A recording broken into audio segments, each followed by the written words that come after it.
Graham. Yeah. Trevor. The U.S. government said that UFOs are real. Egads. Does that mean that the thing is among us? I have to say, yeah. Could be. Could be you. Could be you. Could be you. It could No, be you. it can't be me. How do you know? Couldn't be me. Why? Because you're Mac ready?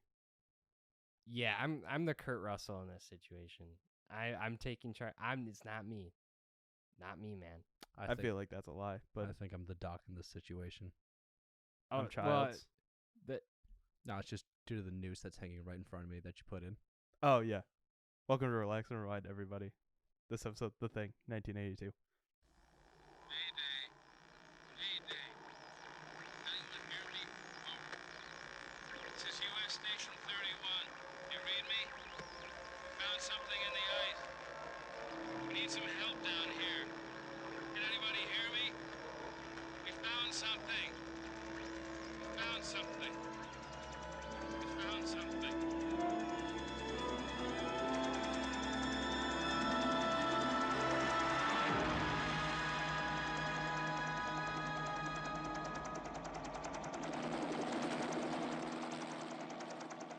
12 men have just discovered something.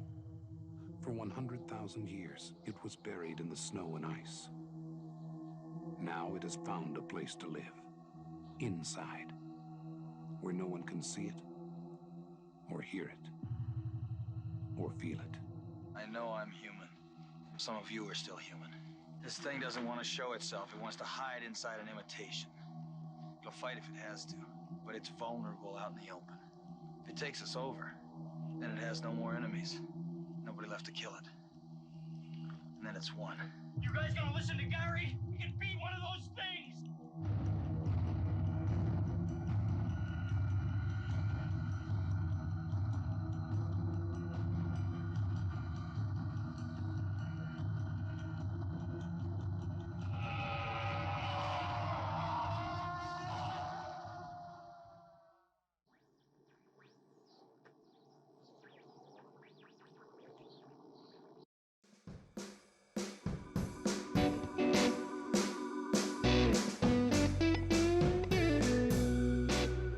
All right, welcome to the very first episode of Relax and Rewind, a new film club podcast that we're going to be doing here on After the Credits. Host is one of the hosts is me, Sean Donovan, as well as my co-host. Trevor, me. You guys say your full name. You okay? If you watch the Finca, you know who Trevor is. Trevor Sorek. But You already know who I am. Today's guest we have New is person. new to the podcast. Want to state your name there, stranger? For federal reasons, I do not have a legal name. Hi, I'm Graham. Okay, yeah. So, yeah, basically what we're going to be doing with this podcast is we're just going to be choosing movies, making other people watch movies that they might not always want to watch, or just forcibly watch. forcibly make them watch a film, or as well Tied as down in a chair to a couch. Yep, Clockwork Orange style. They come to my house and I tie them in my basement and make them. I do the Clockwork Orange thing with their eyes and force them to watch films. But yeah. So and every week, somebody will choose the next film and we'll announce it at the end of every episode. Yep. So that people at home can join with us. And yeah, it's just going to be kind of more communal podcast. Hopefully, we're going to have a lot of guests. And our first guest, of course, did not choose this film. Trevor chose this film. Trevor. I got first dibs. Trevor got first dibs. So you chose The Thing from 1982. John Carpenter's The Thing. Yep. First, why did you choose? It's my The Thing? favorite movie of all time because it's sci-fi horror, which is my favorite genre. Spooky but in space. Right. Well, you think about like what really keeps you up at night is the unknown. And what's more unknown than things that come from space, you know? It's a good combo. It really lends into itself. I mean, like anything from space is already unknown. So like anything with aliens or future technology, you're venturing into the unknown. So it lends itself well to being scary. And yeah, I think about my favorite movies: The Thing, Alien, Aliens, Predator, Look at that. all sci-fi horror. All you like know. 80s sci-fi horror. It was really kind of the golden era. Sci-fi has kind of had a dip, but it's kind of, it's coming back a little bit. We're getting stories like Dune nowadays, but I mean, what is it? The Creator that's coming out has kind of that sci-fi. yeah, that's sci-fi. feel. Frank Herbert. Frank, that's Dune. Yeah, you wrote Dune. Yep, correct. But yeah. So this is, as you said, this is your like favorite movie of all time. Yes. Mhm. I had never seen it, and I'm pretty I sure had not you had seen it not seen either. it either. I've seen it probably like at least like 12 to 15 times, somewhere around there. Jeez. That's pretty much a thing to do. Yeah. I'm estimating. I don't know. I have no Are idea. you the Thing? We did this already in the cold open, but no, The- wait, we didn't do that one. Freezing cold open? Okay, Fits with the theme of the movie though. but okay. We're in a cold But, setting. Before we get it, kind of do a small deep dive into the film. Since we hadn't seen this, Graham, what was your initial thoughts? Because I don't know if we had the same initial thoughts, but I mean, it was all right. Oh my I god. watched it. You didn't like I it? had seen a bunch of clips from it when I was a little kid, because Watch Mojo. Because what else did I do? Of course, with it? Watch Well, I was an Mojo. iPad kid. What else did I do with what else would I do with that? We're not answering what else you do with that. But I had seen like I'd seen like the scene where they have to resurrect the dude. In Oh, his yeah, the chest. defibrillator Yeah, scene, the defibrillator yeah. scene. I'd seen most of that. I'd seen the opening shots with the dog, and then the Oh. literal opening shots. yeah, Mhm. But I knew what it was about. I knew I'd seen video essays about it. I knew that in the opening, McCready gets angry at a chess machine, calls it a cheater, and blows it up. I had seen it, and when I saw it, it kind of washed over me, then absorbed into me. My main problem was that they kill a dog yeah. I did not like that. multiple times. Police. Yeah. No, I didn't like that. It was I an can't alien. Okay. I can't handle when they kill dogs. I can't. There's only one movie that I'm fine with killing This the dog. this movie at the end, you can see no animals were hurt. It's a movie, guys. Yes, but you Yeah. see, anytime I see, it's not like animals Old stress, Yeller. Okay. I hate that. I hate that too. That's like, and I totally agree with you. That's like the I hate one seeing dogs It- stressed. First thing of all, about this movie that I do not like. first of all, the initial dog is not even a dog. So Yeah, I know, but Yeah, but still, I know it's still it's a the thing. dog. He kills other dog. The Thing kills the other dogs. to survive, you have to go to extreme measures. Jeez. Yeah, okay. He's siding with the thing now. Yeah, okay, yeah. First of Maybe all- he is a thing. I guess. Oh well, the Thing kills they got to put the dogs down, man. They're infected. What do you want? You want to Not all of 'em you are- want to not all get of 'em, infected? no. Not all of them. Let them roam. Let them roam the Antarctic. Well, they would well, just die is it anyway. Antarctica? It's Wait, is this- Antarctica, dude. Yeah, Yeah. They would. exactly. That's probably a harsher way to go. See, who's the animal yeah, but I rights don't have to see it activist on now? screen then. Yeah. Okay, whatever. But yeah, we could probably go into. Let's go into the deep dive of this. Of the plot. Yeah. So, Not well, of the plot. I mean, we could just kind of talk about it. Alright. well, Worst movie ever or best movie ever? Because there's only extremes on the internet. Whew. I want to say best movie ever. Best movie? Would it be on the side of best movie ever? Yeah, I think it's a best movie ever for me. What would I you- didn't well, like it, but it's still What? good. It's You still said you really didn't good. like it. Like I was it's gonna still say, good. yeah. A minute ago. The reasons why I don't like it are the reasons why other people might love it. It's just grotesque at points. Yeah. It's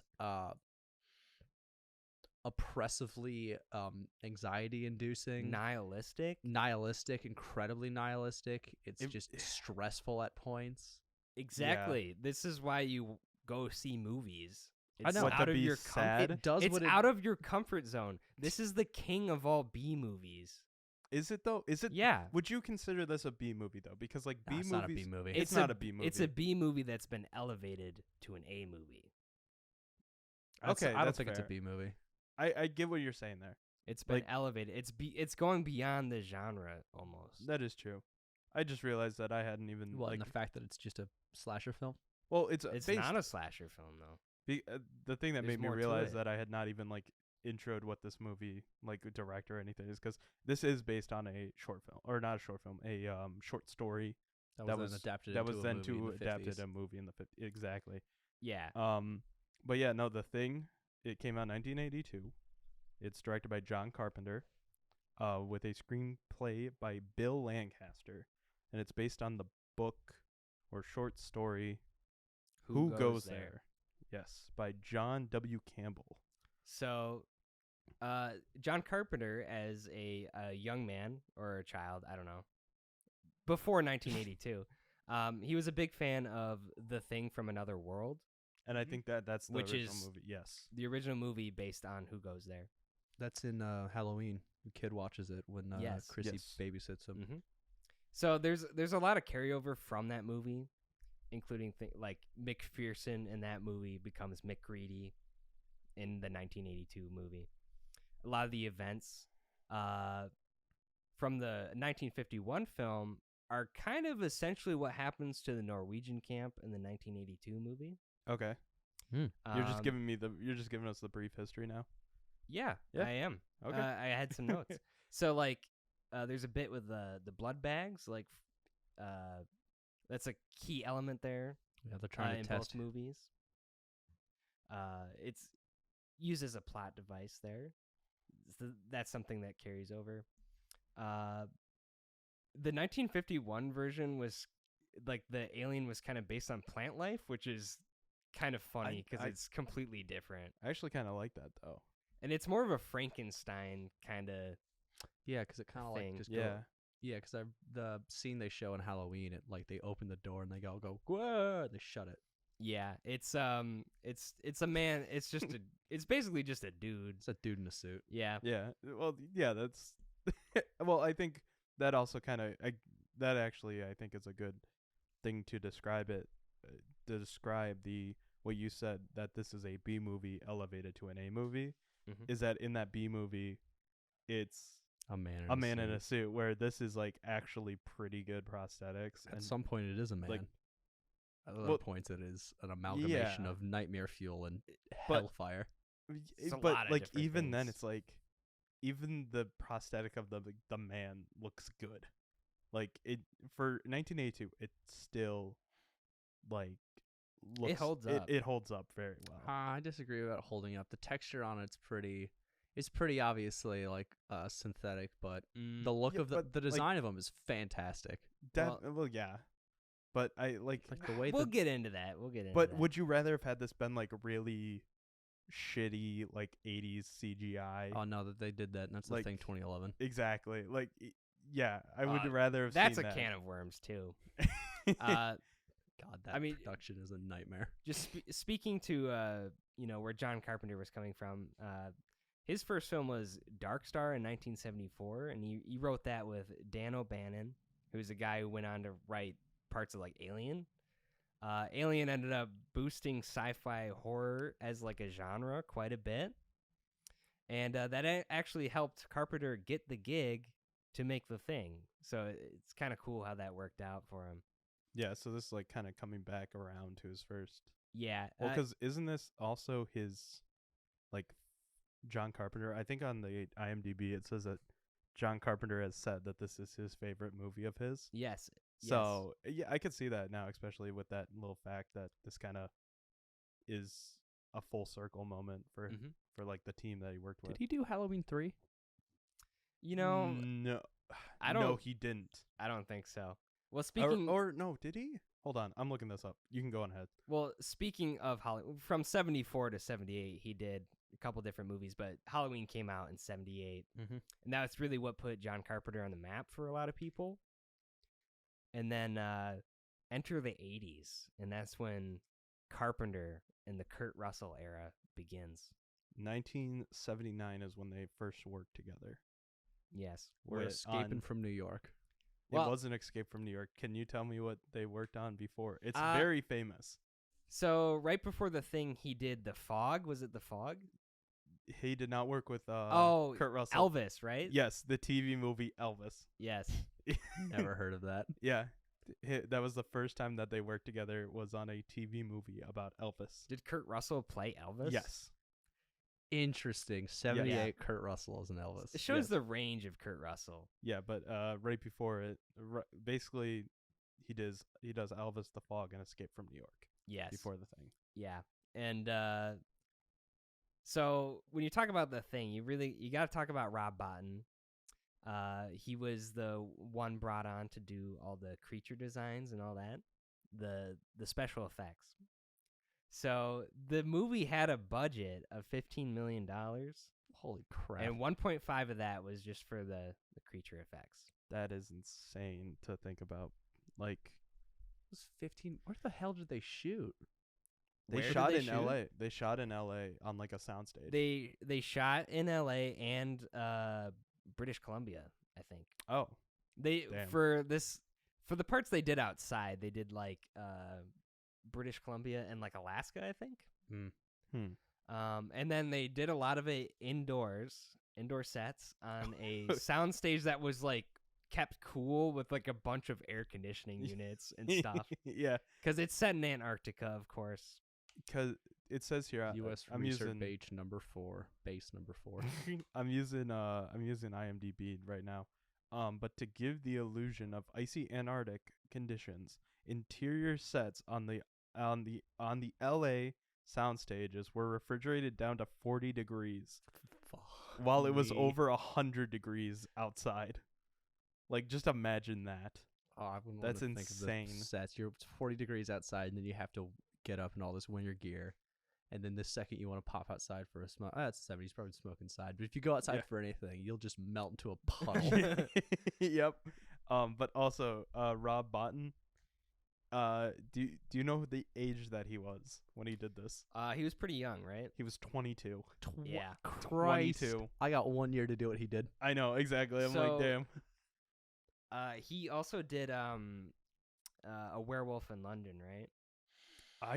Did he? I I wouldn't be surprised if he did. I think he was involved with that, and that's a legendary That is creature effect such shot. a good. Is a Werewolf in London the one with Michael J. Fox, or is that Teenage Werewolf? That's Team Wolf. All right. that is completely different. Similar. They're both werewolves. No, he did the I've seen Howling. neither. He did the Howling a year before it. Okay. So wait, hold on.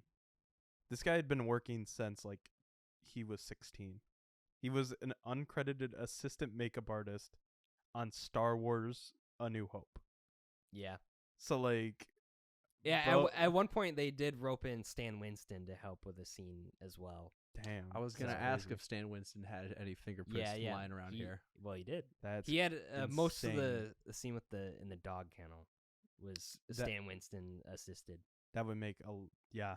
That's got a lot of stuff going on because Yeah. when the dog's head falls off Ugh. and just just Some the vileness when the vial of just grossness just spills all over the place. It- It's like this is horrifying, but that is some excellent effects. It really is. Yeah. if there's someone listening to this who hasn't seen the thing, oh boy, you're like, what are they talking about? Yeah. Yeah. There's no way in hell no one has not at least seen a scene from the thing. I feel it's- like well, that brings up a question that I want to ask you guys is, do you think that this is like one of the more, where would you rank this on like iconic horror movies?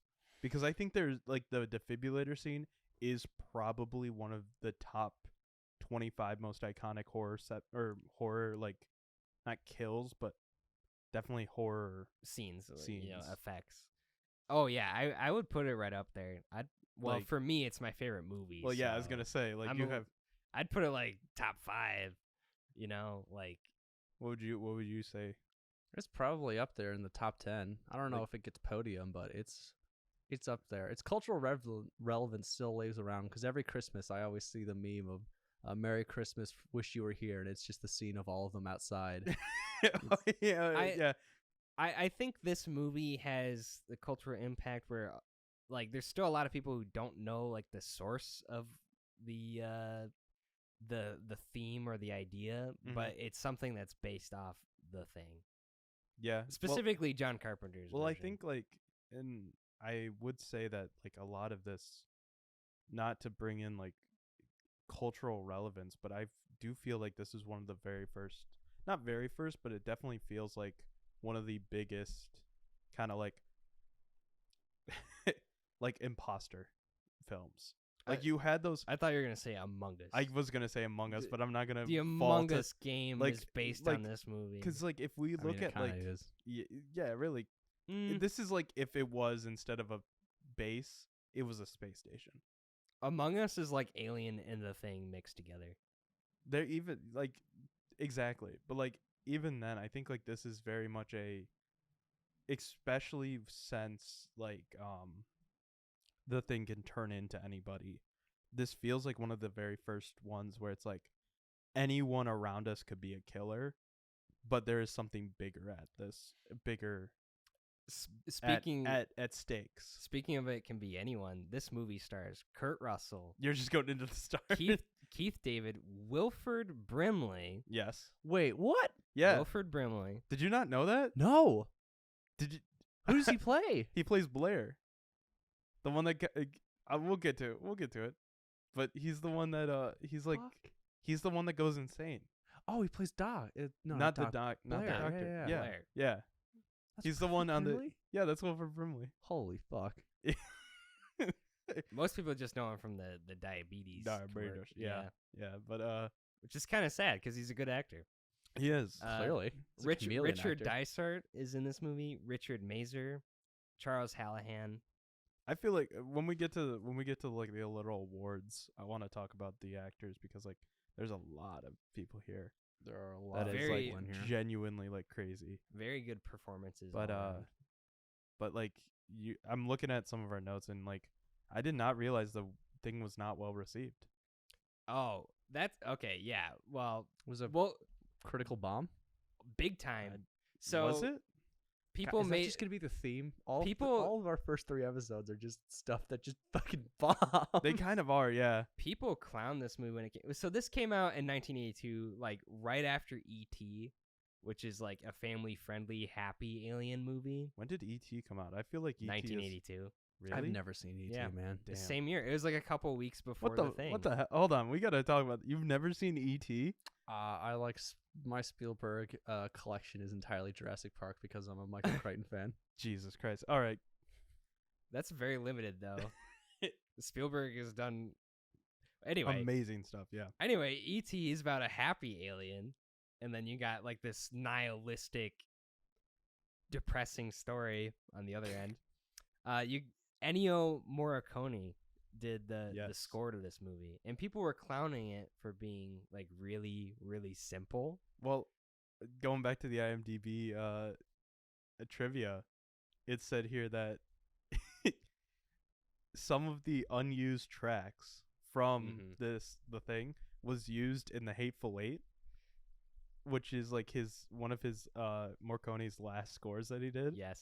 But it says here, ironically, Morricone's Thing score was nominated for a Razzie for worst score, while his score for Hateful Eight won him an Oscar. That's a tragedy like- right there. Also, that little trivia fact is kind of like it's like, you know, that fact about in Lord of the Rings where Aragorn breaks his toe and dodges yeah, the it's sword. like it's repeated so often that anyone who's like a fan of the thing just like knows that. Yeah, Like, yeah. It's like a meme by itself. Yeah, this movie made $19.6 million in 1982.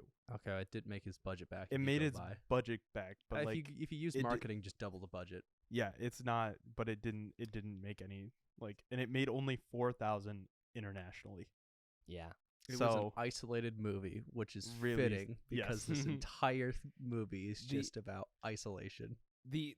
I think like going into like the second week, it was like 7th at the box office. jeez, I gotta pull up the box office. So it had very direct effect. John Carpenter was fired by Universal like after this movie kind of bombed. yeah, So he lost out on directing Firestarter. that which- would Never have heard of that one. Well, it's a Stephen King Yeah. story that just got remade and had Zac Efron in the Wasn't newer version good. of the movie. I'm But thinking of Brightburn. Yeah, that, it's uh, it's no, thinking of it- that. similar to Brightburn. it's really similar to Brightburn actually. Brightburn's that I'm making sure I remember. That's that James Gunn evil Superman kid. Yes, yeah, Yeah. yeah. the one they Firestarter wrote. is similar. Like the girl has like psychic powers, but Yeah, Anyway, it's a not- Stephen King book. not Everyone has psychic directed. powers. not directed by John Carpenter. So, and as Sean mentioned, this was like John Carpenter. Like he put a lot of work into this. Rob Bottin put a ton of work into this. It shows. Okay. It shows, and like they kind of John Carpenter took it kind of hard. You know, he didn't do any interviews about the thing for like 2 years Damn. after the movie came out. Now you said that it was 7th in the box office. When it came out, it was 8th. Yeah, it was even worse. What beat But it? listen, I feel like E.T. honestly though, this kind of works as like in all honesty, I think it's kind of not perfect at 8, but it is like once you see when it was released with, It had some competition. it had some very big competition. So in 7th place, it had been knocked down from 5th the previous week. Poltergeist. It's classic. Number 6. Kind of wish we were talking about that. The thing Number is better. 6. Don't at me. Number 6, knocked down from the fourth place, was Star Trek II: The Wrath of Khan. Then there was a movie in 5th place that had been knocked down from 2nd place called Firefox, which I've never heard Never heard of of that. Firefox. I'm not a Smash fan, so I wouldn't know. It says I a think it's pilot. different thing. Firefox is a pilot is sent into the Soviet Union on a mission to steal a prototype jet fighter that can be partially controlled by a Neuralink. Which okay. Sounds so 80s. It very is. Number 4 was Annie, the Little Orphan Annie. yeah, Little Orphan Annie. The Right. Number 3 was Rocky 3, and number 2. This is the movie it came out with same weekend it was released. Blade Runner. Yeah. Blade Runner. Blade Runner was released the same week as The Thing. I always thought Blade Runner was just a financial fucking flop. It made $9 million. Its opening opening week? weekend. Okay. So even if it was a commercial flop, it's more of a commercial. It was less of a commercial flop than The Thing. And of course, E.T. E.T. was number number one. 1. E.T. was So number 1. Blade Runner and The Thing are similar in that they're sci-fi horror like cornerstones. Well, I guess Blade Runner. Blade Runner's not horror. It's more sci-fi. psychological. Sorry, Yeah. I meant just sci-fi. It's a but thriller. Yeah. it's a thriller. Yeah. Those are cornerstones of sci-fi though, and with both of those, I feel like they kind of gathered a following after the fact more so than Especially with initially Blade at Runner. the time. Yeah. Yeah. Well, I think also like you got to also look at the directors Yeah. who it was Ridley Scott, coming off of Alien. Yep. And I think Blade Runner was only like Ridley Scott's like kind of is like not sixth film. Was like one of his first. I can't believe Harrison Ford agreed to fucking do that movie. Yeah. It is After weird. everything that went on with Star Wars, he was like, "What's this? Do androids dream of electric sheep? The movie? Sign me up." So Blade Runner is Ridley Scott's 3rd film ever. Jesus Christ, Ridley. Yeah. He had no a- wonder he lost his mind. Yeah, he had The Duelist in 77 and then Alien in 79. So And- he's coming off of Alien, which was a smash hit. Yeah. And Spielberg so- obviously was hot. And Spielberg was hot. And then John Carpenter, like a Not lot of physically, he's but John Carpenter is like coming off of just kind of like everyone kind of expected him to be like, oh, he's fucking amazing after Halloween, but like then he comes up with The Fog and Escape from New York. Escape from New York did pretty well actually. But yeah, it got a sequel, so Yeah. Yeah. It got a sequel. Escape Like, they from both- Los Angeles. they both did really good business, but like at the same time, the thing is also like The Fog's budget was $1.1 million. Yeah. The Escape from New York That's was crazy to think was about. 6 mil. Excuse me, was 6 million. This Yeah, was double that. After So yeah, The thing was like this was an expensive movie. Universal was like, no, we're not giving you that much money anymore. John Carpenter Yeah. lost. So well, he because like I think that, and that's what I was. My point was is that like The Thing was the first time that he did like a big budget horror movie, and it flops. It's like actually not only was he fired, he was under contract. They opted to buy him out. Oh, they- So- wow, they paid him Damn. to Yeah. get him to tell him to fuck off. Basically. And then he misses out on that Stephen King story. And ironically, he does Christine in 83. But So he's that's- still got. Yeah, he did yeah. Christine.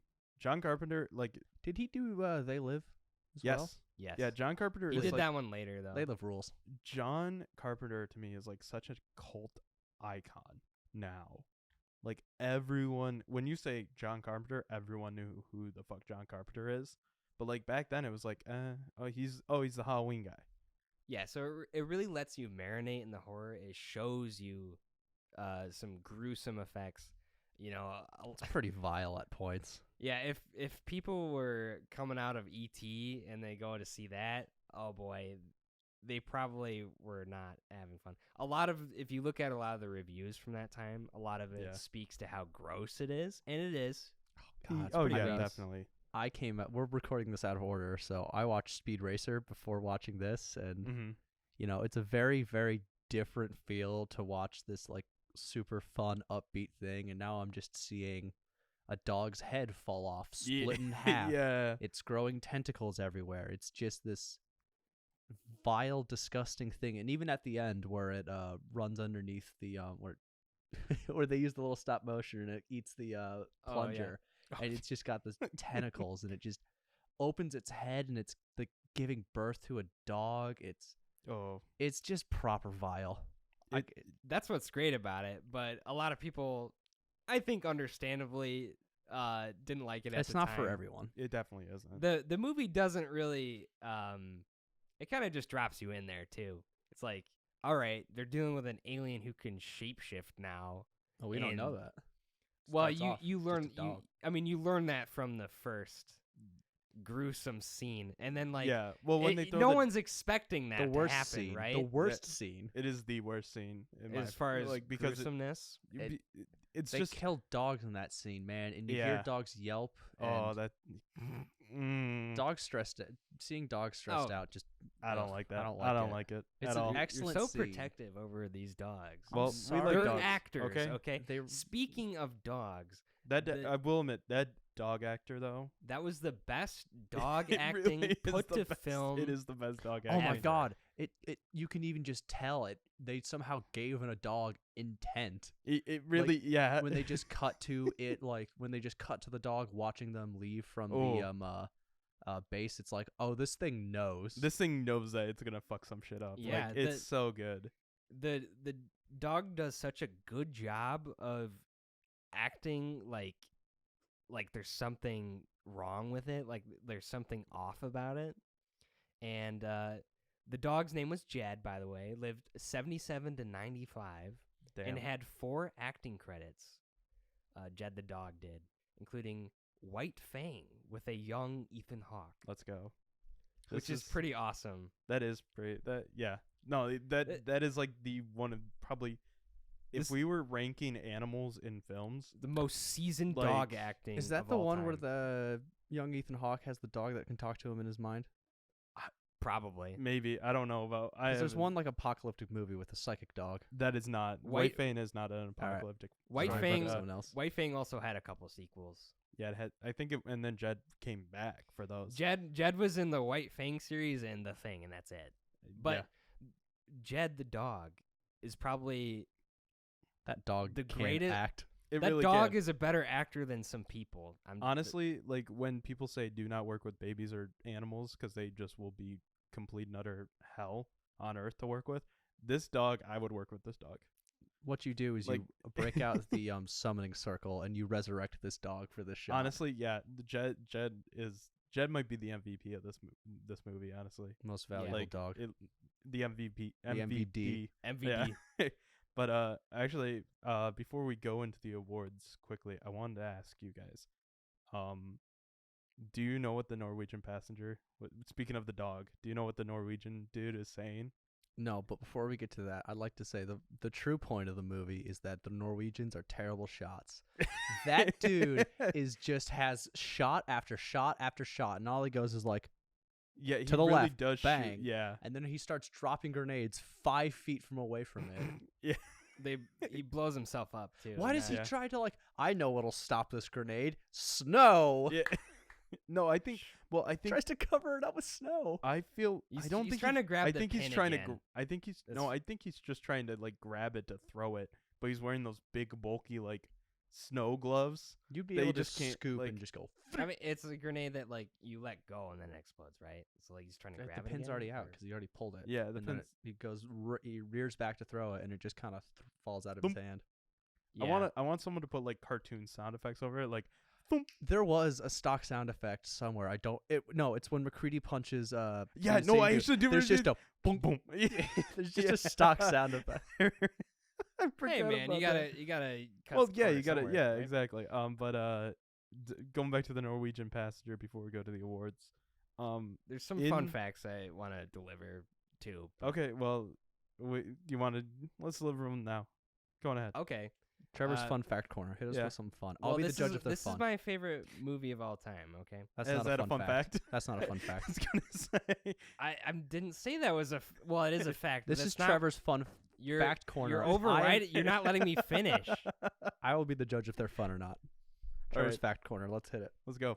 So McCready, people that were up for the role of McCready before Kurt Russell, Christopher Walken was discussed, Nick Nolte, and Jeff Bridges. That is among a few incredibly others. fun. Can you imagine Christopher Walken Completely in this movie? Oh my god. Completely It would, different movie. No, you see, John, when a man's head is ripped off, it makes this noise.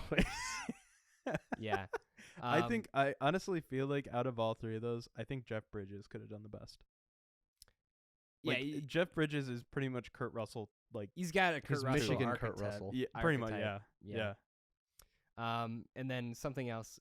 So like when the wonderful dog actor Jed is walking around the camp looking all suspicious, he walks into a room with a silhouette. Mm-hmm. Like you don't see who it is, right? Mhm. Yeah, because it You fades see away. the silhouette on the wall, so you don't know which character that is. Turns out it's John Carpenter had the brilliant idea of having someone who's not even in the cast sit there to be the shadow that's cast. Okay. I wondered about that because I saw it and I was like, oh, whose hair it was. And then I thought it was the guy that first dies, the one with glasses Yeah. that gets Yeah. torn off. So and they picked a good silhouette because it looks like it could be It really Palmer. does. It looks like it could be anything. And I thought it was Palmer at first. It looks like Palmer, and it also kind of looks like the one with the sweater that's always wearing the sweater. Oh, not I Weed can't guy? remember his name. No, not that's Palmer. I think. Wee guy is Palmer. That's Palmer. Oh, Yeah, who's the dude with the the other one that oh, has the Jesus. heart attack. Yeah. Oh man, Yeah. what's his name? He is I'm gonna figure out the actors and their names. I think it's Vance. No. No. Hallahan? Is this? Wait, hold on. I'm reading the actors' names.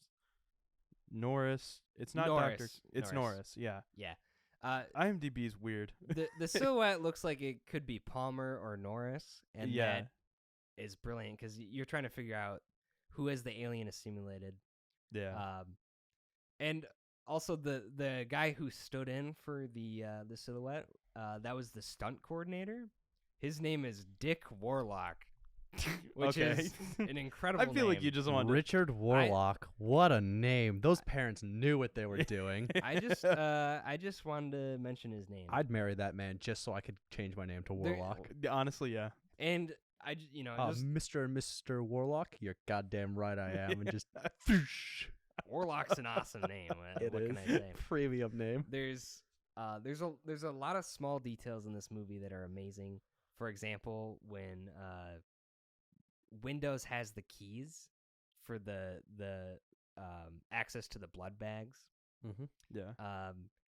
There's a scene where he sees the other one getting assimilated, and he freaks out, obviously.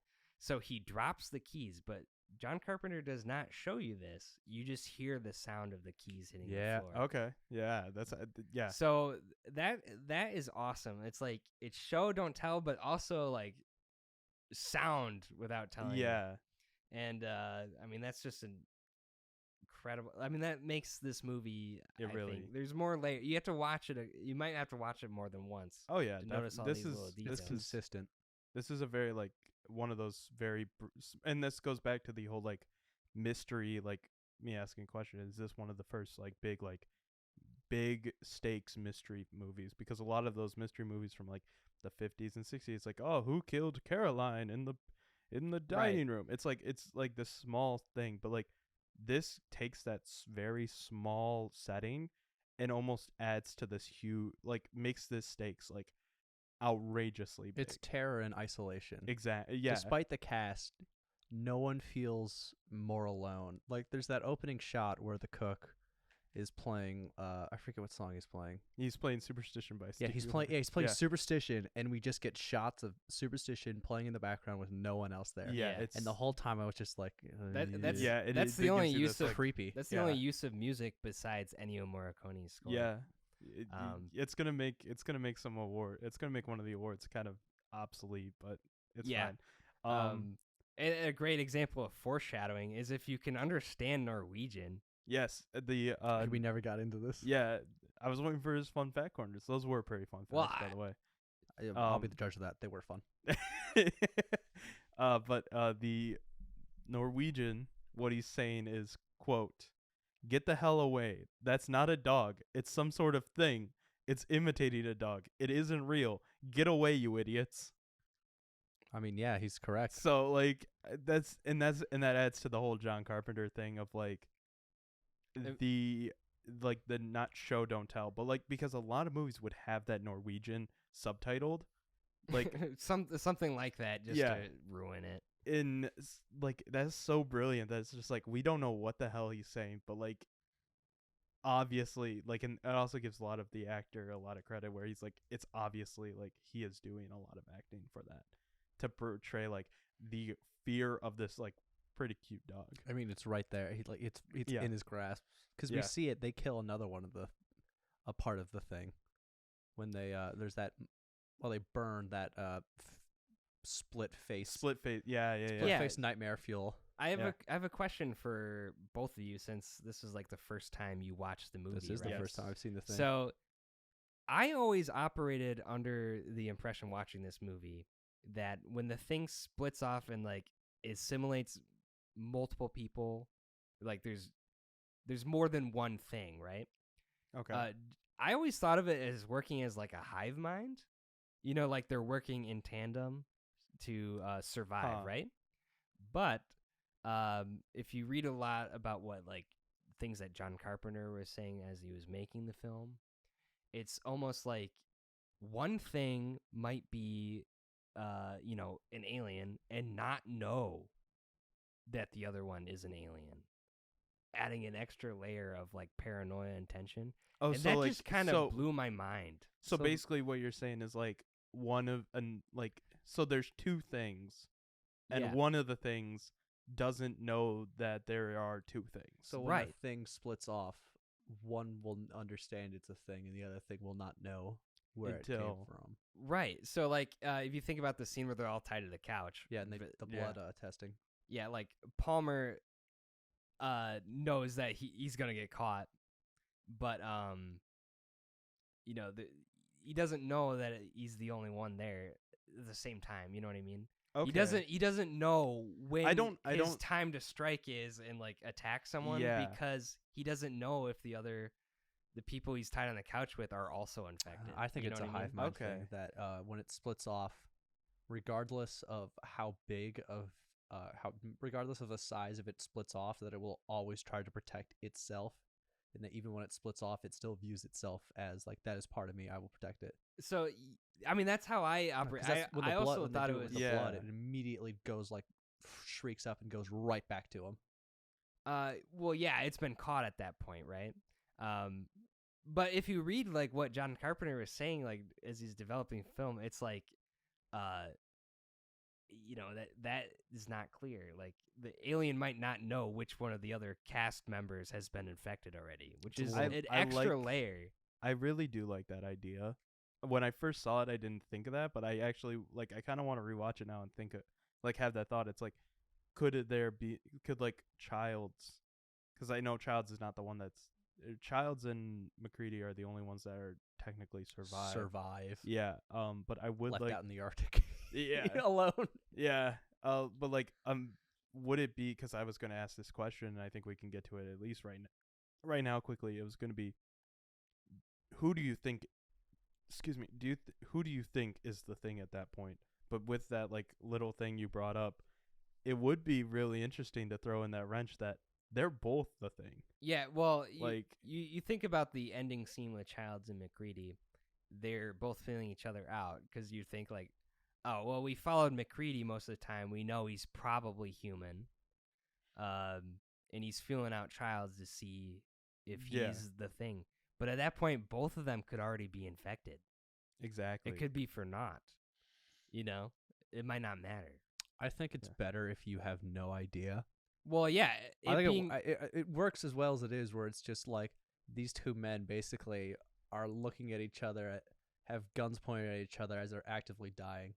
well, Yeah. in 1982, they did test screenings, and they had multiple endings. And one of them was like a happy ending where McCready is rescued, basically.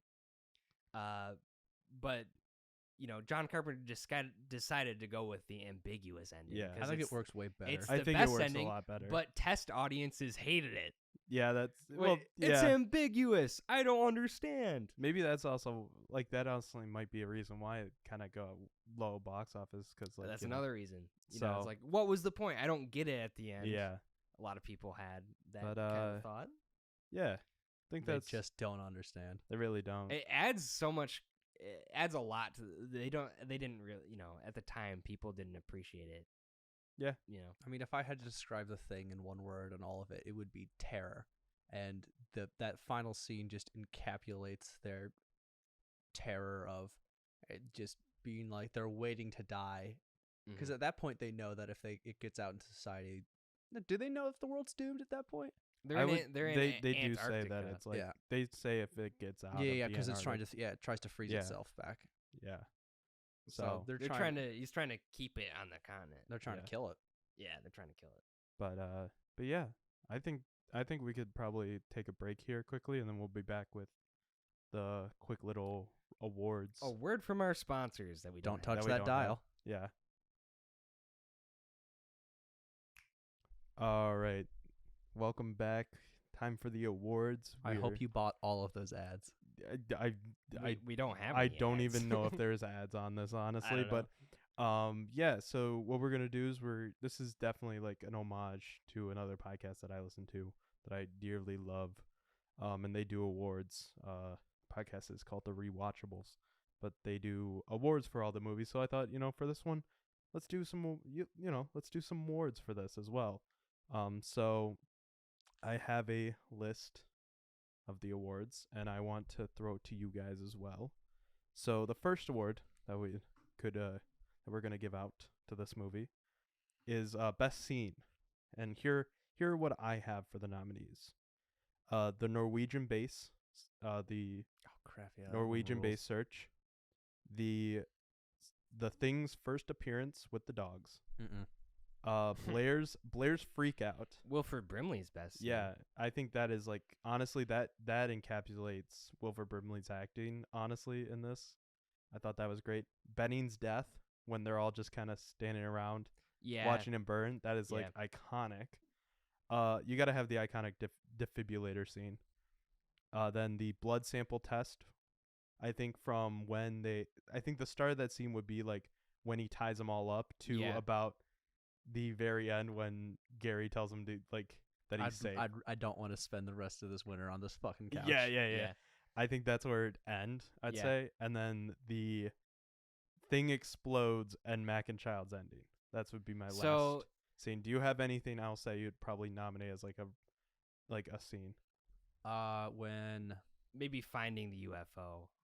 I would say that's the Norwegian base search. That, I guess that's part of it. Yeah, I'd say that would be a part of it. the small scene between I almost called him McCavity. That's not it. McCready. McCready and Wilford Brimley when he's saying I want to go back in, and there's just the noose casually hanging in there. He's like, It's just- I'm all right, Oh. guys. It's I just- can come back They in. never bring it up. It's never said why it's there, but there's just it's got the subtext. it's and just like, it's a very Yeah. powerful scene. You know what's creepy about that scene is he might have realized that he's been infected by the thing and was trying to kill himself before he became fully assimilated. Oh, Spooky. Isn't that that spooky? would be interesting. I think like the hard part about like giving an award to one of these scenes is that like there are some iconic. There's like I said, iconic for at least 2 of these scenes. Like, so it kind of depends on like what you would. For say. me, it would be either the blood test scene or the defibrillator. Yeah, I'm yeah. gonna be a basic. Chest I'm gonna chomp. I'm gonna be a basic bitch and say the blood test and defibrillator scene. That's like the. I mean, that's just the greatest. Defibrillator is probably the best showcase of the special effects, and the blood test is probably the best showcase of just tension. The tension, Yeah. paranoia. And also, I was looking at that wire. I was like, oh, I recognize that wire. I recognize that gauge. So, because I'm just kind of a nerd, and be like, I know what wire. I know what gauge Yeah. that wire is. The Norwegian camp scene is definitely the best for like the mystery aspect. Yeah. Of, like, what are we Well, doing I mean with that here? scene alone spawned an entire sequel, or like prequel about like, the Norwegian camp. But like, Yeah, true. Because we have no. how did that axe get on the wall at exactly that Yeah. angle? It's like, okay, maybe you're explaining too much. yeah, but I think that's interesting though. Is that like we can get into the prequel here in a We'll have to few minutes. we'll have to but mention the Yeah. prequel. I didn't know there was a prequel. there was a there's a prequel. It's titled inferior, obviously. The Thing. That's Yeah. why I said that's why I've been saying The Thing 1982.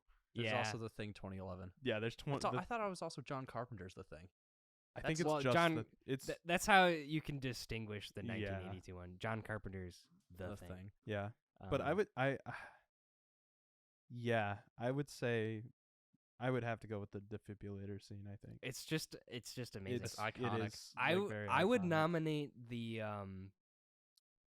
at the end when the Blair thing comes out and he's gonna blow up the base. Yeah, And it grabs the detonator from him. That's just funny because it's stop motion and it looks it's very cartoonish the way it just kind of goes. Well, blip, blip, blip. it might not be a surprise to you, but that was the part of the movie that they had to rush the most. oh that And yeah. The there ending? were Oh yeah, I can there tell. were Yeah, there it's- was It very I will say the one thing that I'm not a huge fan of it is like the final I- confrontation with the thing. I is did not kind of get a great. little bit bored at the ending there, like where it was just kind of like, oh okay yeah Well, I mean, how else would it end? He just blows it up. Yeah. But, yeah, that part was a little rushed.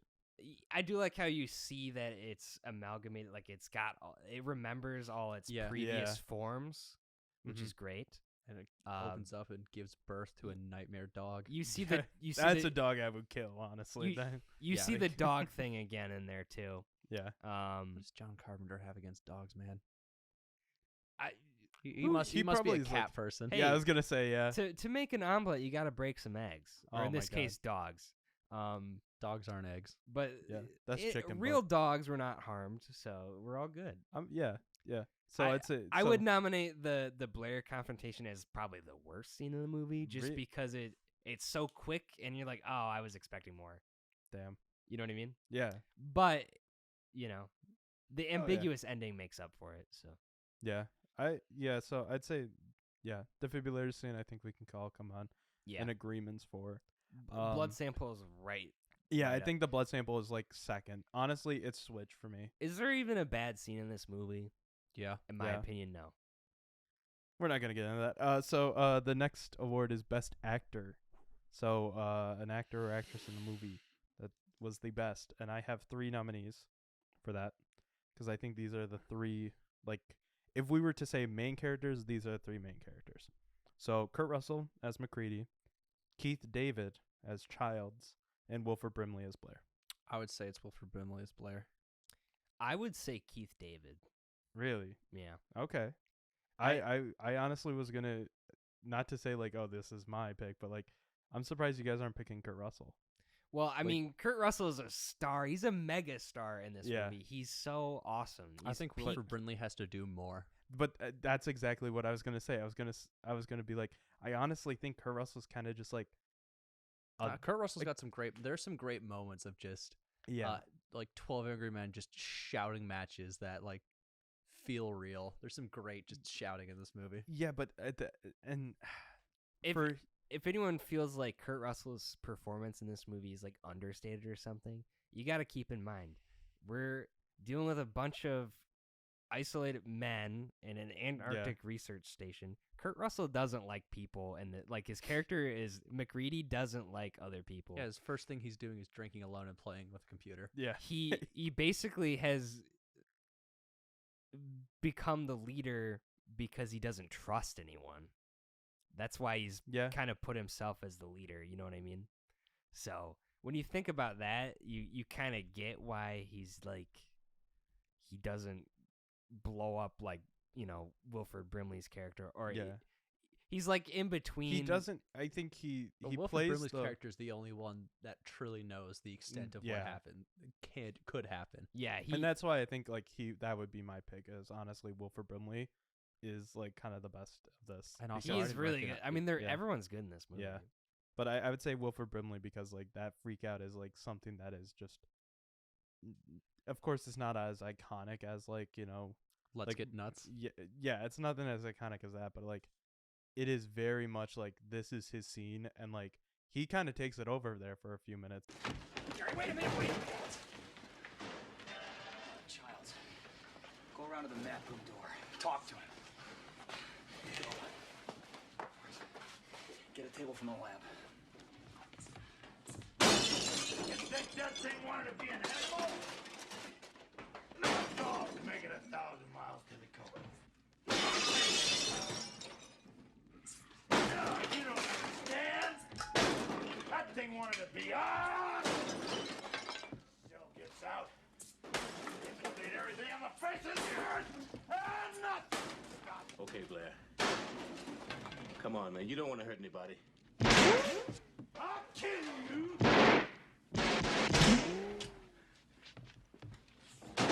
See, that's kind of where I really like Keith David's performance because he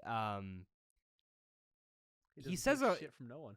Yeah, he doesn't take crap from anyone, and I feel like he says a lot without saying a lot because he definitely doesn't have as many lines. But just he's a good foil for McReady as they. Yeah, I mean it, and that's honestly why I didn't put him in like supporting because I'm like, he is one of like. Oh, he's definitely like. He's one of the three, I'd say, as like main characters. Yeah, you could throw Gary in there or something. He's the antagonist to McCready, but only in a way because he's his everyone, opposite. Yeah, because everyone turns against each other. Yeah, he's the human equivalent to an antagonist in this. But yeah, no. So I'd say Keith David for you, and then Wilford Brimley for us. So best supporting actor. Boys. The Brimley boys. I like that. The best supporting actor. So here are my nominees: T.K. Carter as Knowles, Peter Maloney as Bennings, Richard Mauser as Clark, Donald Moffat as Gary, Thomas Waiters as Windows. Waits? Is that how it's Waits? Waits. Oh, it's kind of like Tom Waits. Yeah. Thomas Waits. Wait, Tom Waits and Thomas Waits? Holy shit. I don't think they're the same. It's like how Michael J. Fox is Michael Douglas. Yeah.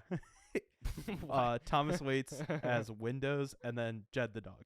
Well, okay, obviously Jed the dog. I was gonna say, but yeah, Jed the dog wins because that dog can act with it. That dog can look out of a window with intent. But removed from that, it's got to be Windows for me, man. He just doesn't. So? He so gives off the energy of someone who just doesn't want to be there. They hate their job. They hate their boss. Now they're stuck. Because he's the first one that snaps and like immediate. His first instinct is, I'm getting a gun because I don't trust fucking anyone. Yeah. Well, my pick would be Richard Mazer. He plays Clark. I was just gonna say it's hard for me. It's between Clark and Gary, but like his performance is so good. This goes right into you two. Your first viewing. You're like, oh man, the thing killed all the dogs. And then, like, after that, they're like, we can't risk having these dogs around. We got to put them all down. Because Wilford Brimley just does that out. Because originally he... Yeah, I don't think he even asks. He just does it. Yeah, he does. Yeah. Because they, like, one of Clark's dogs gets shot, and he immediately goes like, Kurt Russell, no, please stop. Well, Richard Mazer is, like, the dog person. He's, like the dog trainer. Mm-hmm. And then both of you guys are like, oh no, the dogs, and that's exactly his character's motivation. He's like, you know, literally like everything. my dogs, you killed my dogs, and he does a really good job of being like somewhat understated, but then he comes to odds with McCready because Like he's the one that tries to kill him. he tries to knife him. He is with a scalpel. Yeah, he is. Oh, I just want to say that shot where you can see someone holding the scalpel and you don't know who it is yet. When they're all talking to each other, just great cinematography, and then it's it's revealed it's Clark because he's defending his dogs. Honestly, the Clark character, I just feel bad for him. Like Dude, the didn't ask for entire, that. like literally the entire movie, shit just happens to him, and he's like, "What the hell? What the hell?" And then he dies, and he's not even a thing. It's like a damn. Yeah, like McCready shoots him in self-defense, and he wasn't a thing. It's crazy. But yeah, I would say Richard Mauser as Clark is really good. But honestly, runner up for me is like, it's really hard between him and Gary or Donald Moffat as Gary.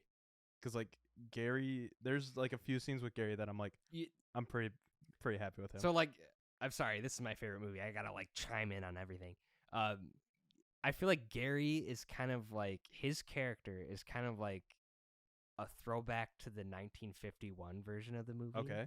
He's the oldest in the group. He's old fashioned kind of. He's Gary's the one with the revolver, right?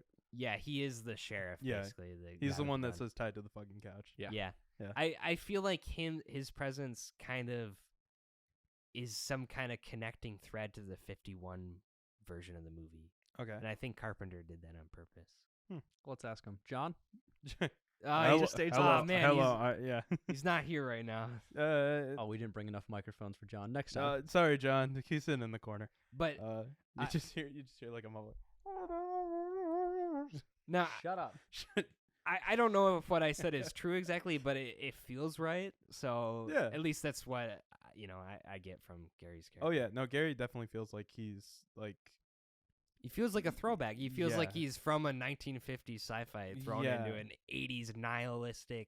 My favorite scene of Gary is just when he breaks that glass. He just fucking shatters that with ease. He just goes like. I'm pretty sure he punches it. I don't think he uses his rifle butt. I don't think he uses the butt of the pistol. I think he just kind of goes. He smokes crack shots. He smokes the quote unquote crazy Norwegian at the beginning. Yeah, with his. He's got an infinitely better shot than that Norwegian. The true point of the thing is to let everyone know: don't trust Norwegian shots. They're terrible. If they had just let Gary. At the very beginning, handle business. They wouldn't have dealt with that. And the other lesson is everyone needs to speak English. Although, to be fair, I think the Thing can survive gunshots really easily. Probably. I think it is shot a few times. It wouldn't even do anything to it. So, but yeah. I'd probably still go with Mr. Clark. Clark's, I'm going with Windows. Clark. Windows, Clark, and then you're Clark as well, right? Yeah. We've had a descent every time. Let's go. So maybe we can change that with straight up just favorite character. Favorite character. So my nominees, these are like 6. I have 7 that I was just like, these are probably like the best characters of it. McCready, Childs, Blair, Gary, Knowles, Windows, and Palmer. McCready for me. I'm gonna go with Doc. You're gonna nominate yours. Yeah, I'm gonna go with Doc. You're gonna go with Dr. Copper. Yeah. Yeah. I mean, Dr. Copper is good in this movie too. Yeah. I mean, all the supporting characters are. I feel like his character just doesn't kind of go anywhere. That's why I didn't nominate him for best. Well, supporting. He's the medical professional at the base, and it's between him and Gary that have access to the blood bags, which is a big point of where they stop trusting each other. Yeah, and there's also leads into one of my favorite scenes when they're doing the blood test and the other of them are tied to the couch. Yeah, and he transforms and I honestly thought that he was just gonna eat all of them, like take the couch and just go throw them on there. It was so Dr. Copper got his arms chomped off, and it is revealed that he was a human. Mm-hmm. So yes. Clark and Dr. Copper died humans without being infected. Yeah. Oh man. Although I guess his arms are infected because they're not attached to his body anymore. He really has terrible reaction. Because He's like, "Ah!" there's a solid like Oh. 2.5 seconds where it it's just doesn't even clause. "Oh," it goes. And then it Do you know how they filmed that part? no. They on a camera. They got someone a double amputee stand-in, and they had him wear like a mask so that he looks more like Dr. Copper. And then just Yeah. Oh, that's So cool. there's a scene where it's still Dr. Copper in Yeah. his hand, and then like cuts to his arms being chomped, and then the cutaway shot as he's screaming is actually someone else wearing a mask, and he's a double amputee. That is really interesting because like That's I honestly practical thought- effects, man. I No don't- CGI. I don't think having. I mean, I guess that's technically practical. Did you notice that? Did you notice? Hey, that's not didn't- Doctor. yeah, I did not exactly. notice I did not. That's what I thought. Also, another I shot. bet I would now. Another shot I want to throw in there. Maybe it's like a favorite shot. There's the part with the blood test, and you can see like McReady's hand close to the screen. At some point, it cuts back and forth a lot, and at some point, it's no longer his hand; it's a prosthetic. And then someone, as he touches the hot needle, to the it blood, shoots up. It's okay. like it's someone Yeah. like, you know, It's shooting it through flipping- the hand. yeah, someone's flipping a pocket inside out that's red. Oh, Like that's putting what- their yeah, arm- that's like what a he does glove it. Yeah. That's red. That's really Make cool. the effect of the blood jumping up.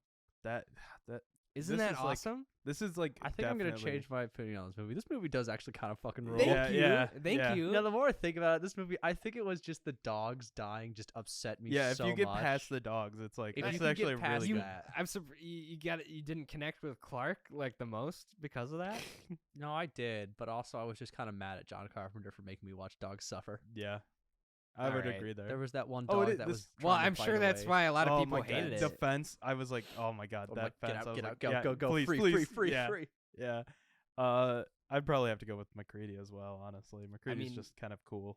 Kurt But Russell I would say does Blair. steal the show. Blair as well. I really like Blair's character.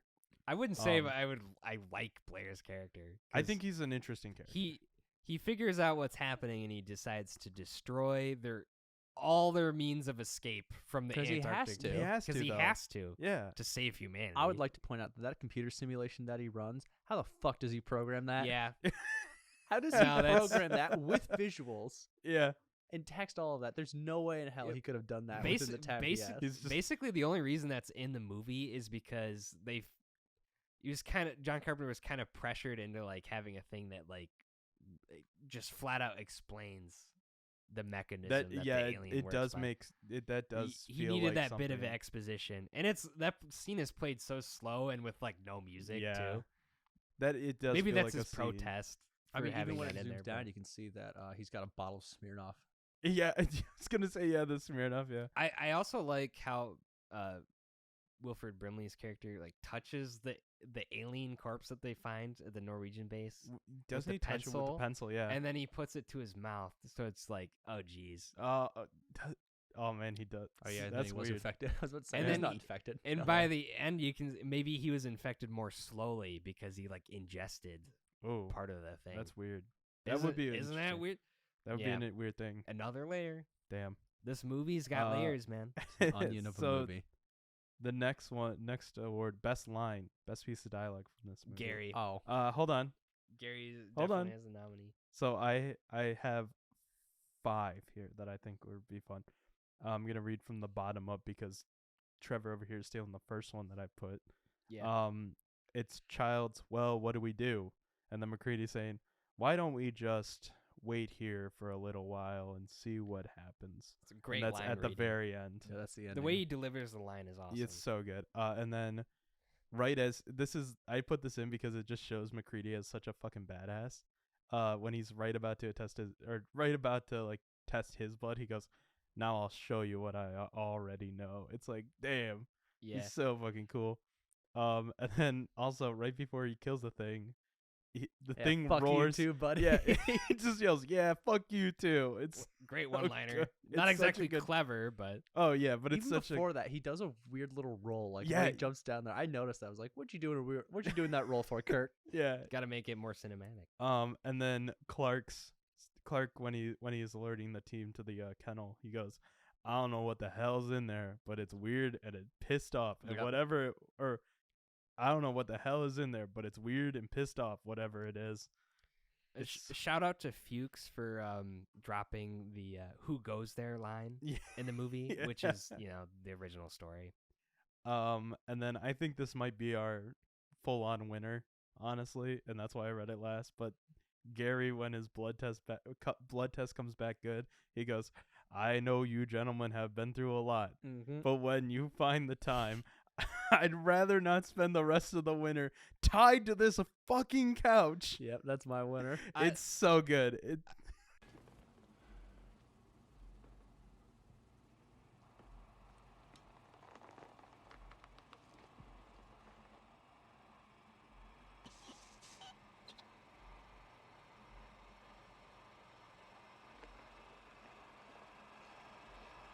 I know you gentlemen have been through a lot. But when you find the time, I'd rather not spend the rest of this winter tied to this fucking couch!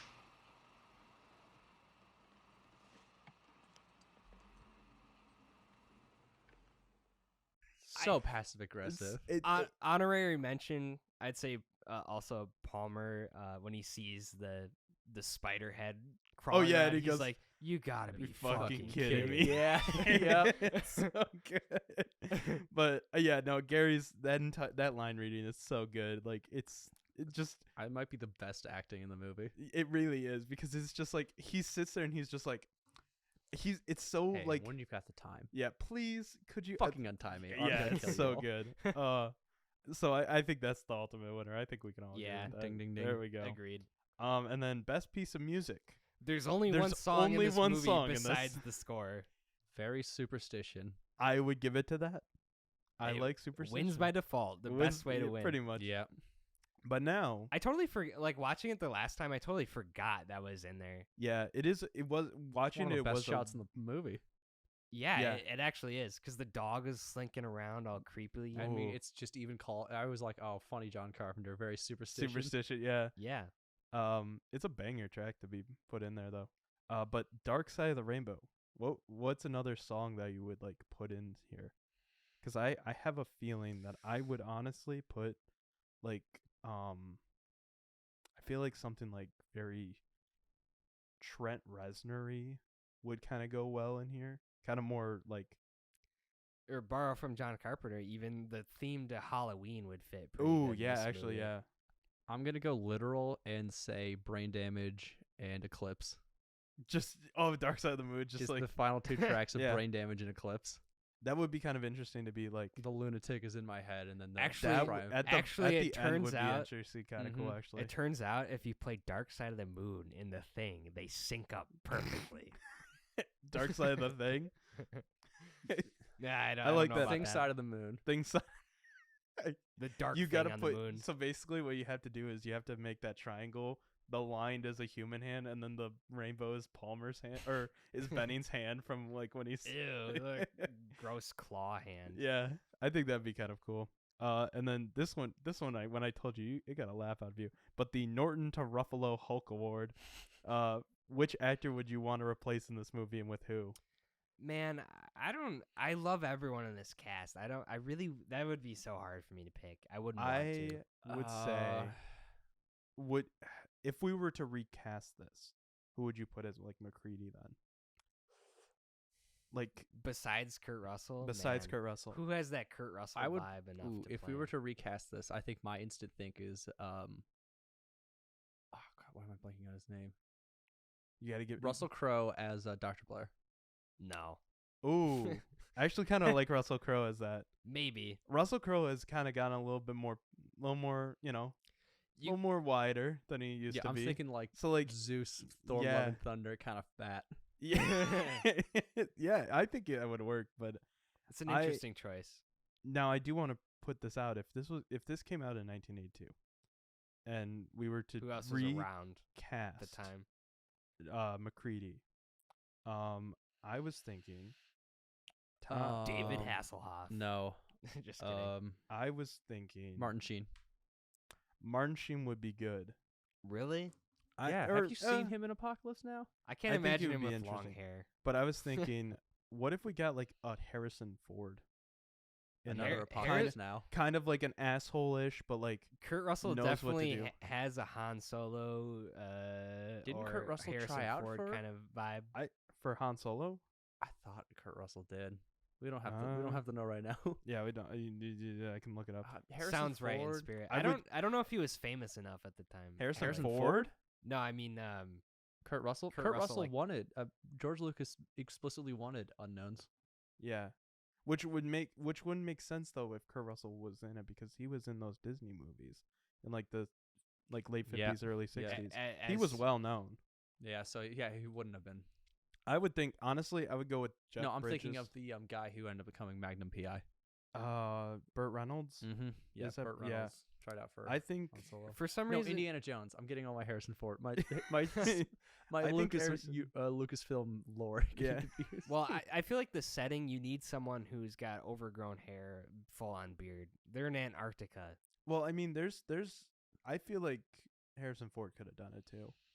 Like if Jeff Bridges or Harrison Ford, I think would be my two picks. Like I could not see Christopher Walken being in this movie. Nah, he would have been wrong for that. A Nick young Sam Nolte- Jackson in this movie would have been great. Ooh, as Childs. A very young Sam Jackson. Ooh. But I That love would've what been Keith interesting. David brings here, though. Keith David does bring a lot of good, but like honestly, like Samuel Jackson as Childs would be really interesting. Like, cause it would had that like he, And he would have had hair. yeah, like kind of that almost like youth, like he very much feels like a angry young man character. So like I would, yeah, Samuel Jackson's a good one too. All right, do you want to? Just move on. Any other I ones? really don't have a choice for that category. I'm sorry. All right. This movie's perfect with the cast as is. Yeah. I couldn't replace Oh, I anyone. do too. I think it's really well cast. I think if you were putting me as McCready, I'd do pretty good. just you choose yourself. Yeah. Yeah, I could do it. Universal, I've got the best right. idea. We're gonna digitally All right. re-add me. Don't come close. You see, you know, we'll see what happens. Say. So next is Muppet Mayhem. If you could keep one actor as human and the rest are played by Muppets, what would you do? Or vice versa, if all the rest are humans, which one would you change to Now a Muppet? this is a very I'll let you go. But I think I have the winner of this. this is a very important context question. When the people turn to Muppets or the other one person is left around, do they act as normal or are they aware that they are now Muppets? No, they should just act as if they do. Okay, They 'cause just if it's act that, normal. then it's definitely McCready as the Muppet because I think that's way funnier to have him be like, to have the scene where it's like, yeah, I think you should be the one to lead charge, and just handing him the gun and the knife, and he's just a Muppet. That's just perfect to me. That I would be think funny. Blair's fuck you too, buddy. character, like a Muppet, wailing on all the technical equipment. That would be with an really funny. axe Yeah, would be really yeah. funny. That's and like really funny. shooting the revolver, like pew pew, like from the hip. Yeah. The way he shoots it. The great Gonzo. You don't understand. I can't do a Gonzo voice. Okay, so I said that I think I have the winner for this. What if you take it this? So if we're doing characters, the Thing is the Muppet. I fucking all knew the you were gonna rest, say it's all the the rest are fucking humans. Muppet. I What- fucking knew. Like Well, imagine that scene with, imagine that scene with Bennings, and he's just standing there, and he like looks up, and you just see his arm instead of this like. Instead of this like gross monstrous arm, it's just a fucking Muppet's arm. The Thing turns you into God, Muppet. you know Like- what? It's The Thing is a Muppet. it's way funnier with the added notation of no one acknowledges that they're a Muppet. Exactly. It's a lot funnier. You know, I Yeah. think that is perfect if the Thing is a Muppet. Well, I think that would be really it's like good. gradually as the movie goes on, more and more the cast is just Muppets because they're getting assimilated. Well, no, they stay. Well, because they stay similar. it they like stay their person. It's like it like totally ruins the whole nuance, like who is a thing, who isn't. Yeah. It's just like they're just a Muppet now. Yeah, in the next exactly. scene, so it's like, ah, man, they well, like got 'em. imagine when is it when it's not Windows when Nulls. No, it's not Nulls either. Who's the one that gets transformed? Weed or- Man. Yeah, Okay, yeah, it's Palmer. Palmer. Like imagine when Palmer like gets Head up, splits off. head It's just splits a, up. It's a just furry felt. Fonzie It's bear. felt. We, like we haven't talked about Fuchs at all. He would be a good as a Muppet too, because he's like the scientific one who's like, oh, we should make all our own meals so we don't get infected, and eat from cans only. Like he would be good as a Muppet because he's the one who, like McCready and Fuchs have a good relationship in this movie. Okay, They yeah. trust each other more than other people, and then once Fuchs is gone, McCready really loses it. Yeah. Might have killed that chess keyboard. He would have been fine if he just didn't do that. I guarantee you that thing would be like, how to chess. Yeah. Well, I mean, that's like the most obvious metaphor in the movie is like there's a chess game going on. Yeah. And that he just destroys it because he gets angry. Yeah, that's the solution. Blow it up. Yeah. It is. Muppet. Yeah, I think honestly, this movie would be really good for that category. Yeah. I think the best thing about that Muppet idea is, did any of you guys see Evil Dead Rise? Yeah. No, I didn't see. All right, Evil so Dead. like when someone's scratched by a deadite, or they'll get infected and they'll slowly turn into it. So I'm imagining their cells, and they're just slowly like someone looks down at their arm, and they just have a patch of felt. Yeah. And it just slowly. That's what I was thinking. Like for this, it's so like it would just be so funny if like just giant Freddy Fazbear hands. Yeah, exactly. Man. Like People talked about people complain about the Thing being so gruesome. Man, imagine if the it was the Thing walked so Evil Dead Rise could run. I haven't seen terms Evil of Dead Rise yet, so blood and gore. but A regular Evil Dead. Yeah, Evil Dead so Rise is great. next award, this is gonna be a fun little game that we're gonna play. Fuck, marry, kill. Fuck, marry, kill. It's this all. entire- This is an entire male cast. It's entire male Okay, cast. well, so everyone knows you marry the Thing. It can become anything. It can take multiple forms. You marry the Thing. It can. okay. You your don't. life. You don't kill the Thing. No, then- you marry the Thing. You don't You, kill I the. would say you marry the Thing. You fuck McCready But- because come on. Hang on, guys. You're Look at missing him. the- And then if you, you kill don't. Palmer because I want his weed. Honestly, yes. Like I like that idea. If you don't kill the Thing, then the Thing is gonna kill you. Well, no, we'll we're- assimilate. we're and that's joined what as our- one. Yeah, that's what marriage is. You get like We're already assimilated, Trevor. they don't really describe what. The idea that you think marriage is assimilation is so funny to me. It's kind of true. I wouldn't For know. tax reasons, yeah. Yeah, the assimilation is in I'd our bank marry the- accounts and our taxes. They don't really say how painful the assimilation is, but Well, I'd imagine they're it's pretty digested. painful. They're, so. It digests you and like then one cell at a consumes your time, you're replaced. I don't know. I honestly like that of fuck McCready, marry the Thing, and kill Palmer because you want his weed. Mm-hmm. What about you, Trevor? For the effing, either McCready Wow. or We're gonna Keith censor David, I ourselves guess. now. It's been like 40 minutes. well, yeah, Mary. I don't know. Clark seems nice. Actually, He's yeah. a dog person. I thought you hated that. You're making fun of us. That That would end in divorce with you. I feel. well. If you're okay. making fun of dogs. Well, It's not a happy marriage. It I'm could also- It could be a shotgun. Oh, that's true. Yeah. It could I'm be also drunk not- in Vegas. I'm not interested in marrying dog kennel handlers either, especially that are men. Wow. If I had a choice, Yeah. but you know, All right, and then who would you kill? the Thing, so I can live. I'd blow it up. Trevor's not playing the game. I'm just kidding. No, I'm just if kidding, if I'm just anyone, kidding. I don't know who had it coming in this movie. Where like they should have nerfed, like they should have got him. They like, nerf. They should have They nerfed. should- It's nerf for shoulda nerfed- nothing. well, They should have nerfed the Thing, man. I meant to say like off, Yeah. but I don't know. Oh yeah. I mean, no, there's it's only all good. 2 people standing at the end, so But All right, Sean. What about you? I would go with the Marry the Thing. marry the Thing and marry the Thing. Fuck McCready and kill Palmer for the weed. Or maybe honestly, that's a maybe selfish reason. It is. You can't- honestly, who's like the most bitchy of the like? Window. That's what I was gonna say. I might Yeah, kill Window. I might kill Windows. Windows because like he was just such a bitch. I'm more of a Linux guy myself. Oh my. he Okay, bud. he has the flamethrower, and then the Thing reveals itself, and he And then he just, just he goes- stands there just with pisses fear. his Exactly. pants. Yeah. It's Kill like, him. man, you had a rid of him. flamethrower in your hands, my guy. Yeah, I'd kill him. I'd Alright. kill Windows. All right. Lego set setting. What setting would you most want There's to only be? 2 settings in this movie, so Yeah. I was Norwegian thinking- base and the U.S. research post. What if? Yeah. So Maybe Blair's hut. I would, with the UFO. Yeah, partially yeah, built yeah, in yeah, the- yeah. in the you know, like basement. that would be kind of Like how they interesting. do But the like Lego imagine, Minecraft stuff. yeah, actually, yeah. Well, I was thinking when you said Blair's Hut, I was thinking like those little like bags of Legos that it's just like this tiny little scene that you get from like Walmart or whatever at like the checkout. minifigures. Yeah, it's just like a minifigure with like a small little build that's like at the cash registers. Like imagine Blair's Hut, but it's just a minifigure Blair, a And the chair, noose. and a noose. and a noose. Lego nooses. Lego noose. So Maybe McCready's shack would be cool. too. McCready's shack would be interesting. It'd be a nice Did like we ever go in and see McCready's shack? Well, that's where he's playing chess in the beginning. yeah. All right. Also, this I is love the- I love the part where he's like, "I'm gonna go to my shack," and they're like, "Why?" It's like I didn't leave my light Lights on. on. Yeah, that in was a the good one. shack the other day. It's like Yeah. that paranoia. Ooh, I love that part.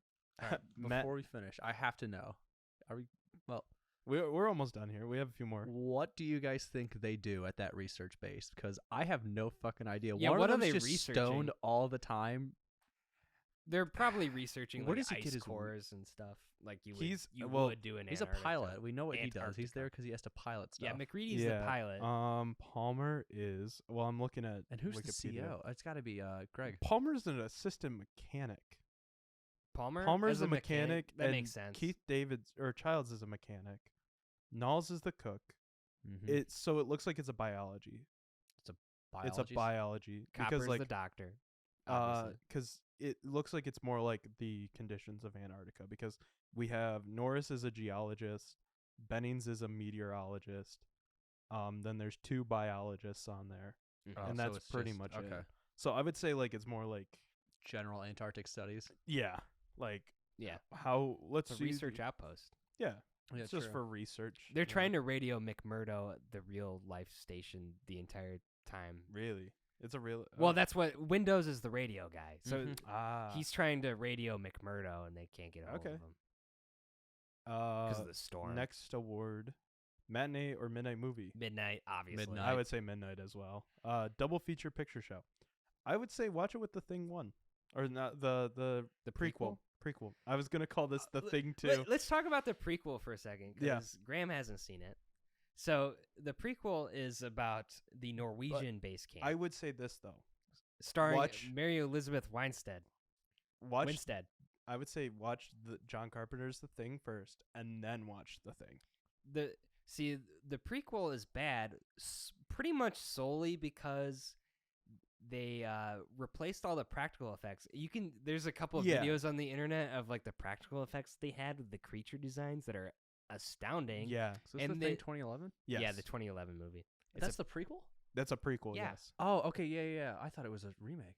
No, it's not. It's See, what happens at the Norwegian base. Yeah, I It's know what- the story about this one. Yeah, so It it's had what to happens. switch midway, and it just looked They- just bad. Yeah. They didn't. I feel like they didn't have to. The studio just decided to make everything CGI instead. Well, yeah, because it's 2011. It's kind of getting in the CGI fest And of it- everything. Is just the CGI is just not as good Yeah. as the practical effects. I don't know. I'd say that just because it would be like kind of a The CGI Oh, ruined. you know. Also, they changed the climax of the movie.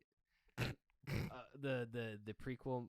What's funny about that? Climax. climax. okay. Uh-huh. The prequel movie ends with like kind of the same idea with like the Thing, amalgamation of like different forms it took before, but it just has the dude's face and it's bad Yeah. CGI and it looks horrible. That was not the initial plan. I don't know. I was just thinking, double feature. Oh, but the Like- prequel does get into like the UFO too. Yeah, that's what you I was go thinking. inside the UFO. Kind of like what Alien. you see what the Thing can do, and then you kind So, of learn about it. That's what I was thinking.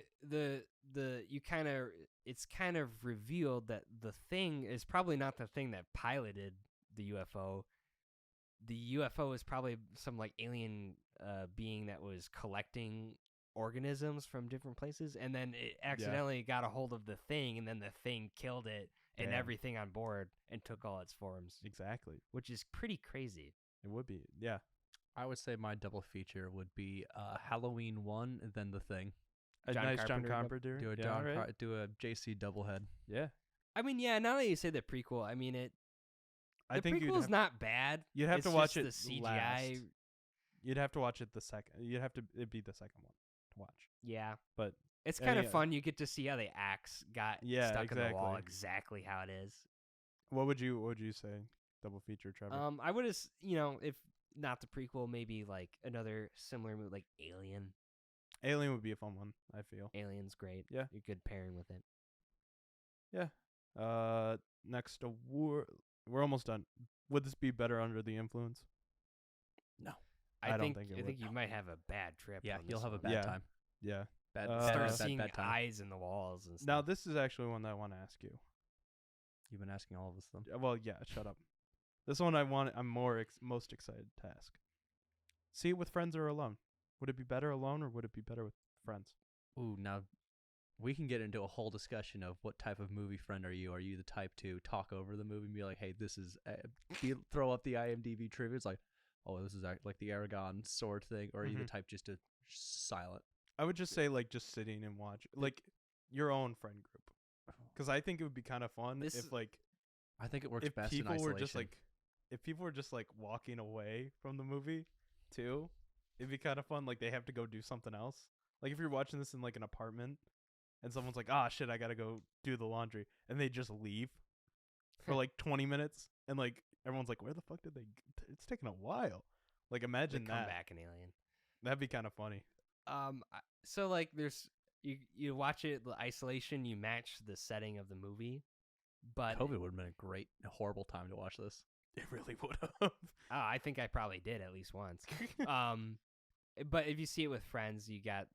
Well, this is a movie where the details matter. So if your friends are talking over, you might not hear something like Windows dropping the keys, which is important. So Okay. I don't know. I would agree with Graham. I think this is a lot better alone. Like if you watch this at midnight alone, You might actually Ooh. get spooked. yeah. Pretty spooky. Now second to last, Penultimate award. One Night Stand or Comeback Kid. Is this a rewatchable movie Yes. or is it kind of like one and done? I'm good. I think I've had my fun. I think I've had my night with it, and then it's gonna have a place in my heart. I don't think I have a need to rewatch it. Okay. Watching it every time. So like talking about the layers of this movie.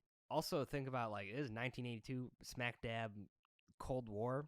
Yeah. The whole aspect of like not trusting each other, who's who can I trust, who can I not.